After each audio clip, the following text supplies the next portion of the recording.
Now, I've seen this reaction lots of times, but this is the first time I've seen it in high speed, where we pour the solution in quite slowly, but then watch what happens.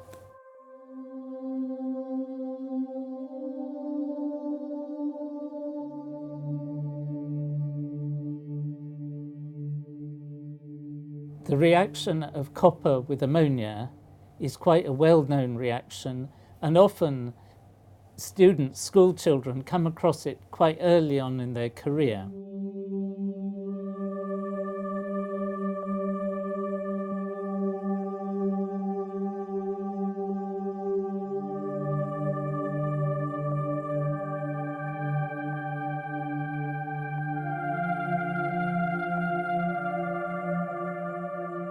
It's a reaction which gives both a precipitate and then a colour change. It involves copper sulfate, which in solution is a fairly pale blue.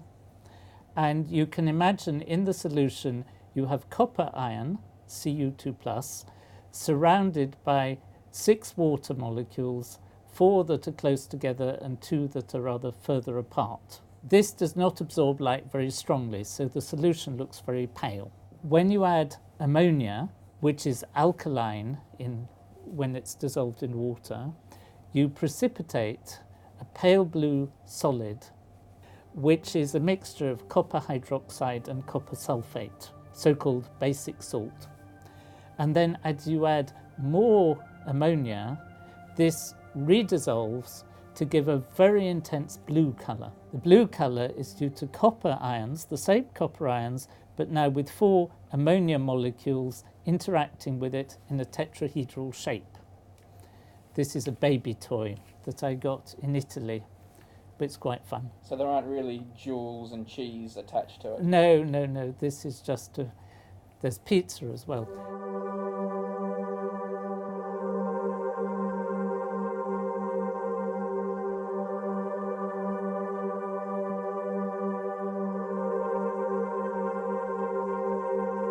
So when the copper goes from this shape that is quite pale coloured to this one that is tetrahedral, the colour comes much more intense. And it is a very nice demonstration for people just beginning chemistry to see how copper can form so-called coordination complexes where a stable molecule like ammonia can actually bind to the copper ions. And what I find quite surprising is if you watch carefully, it really goes blue, dark blue, before you see the precipitate. Whereas chemically, it should be the other way around. You should see the precipitate and then the dark blue colour. And my only explanation, and this may well be wrong, is that it takes time for the precipitate to form crystals that are big enough for you to see. When crystallites are very small, their size is shorter than the wavelength of light, so they appear invisible, though they can still absorb light. And then as they grow bigger, you see physical clumps of them because they're much bigger than the wavelength of light. And this growing of particles can be relatively slow compared to the initial precipitation, which forms really tiny ones.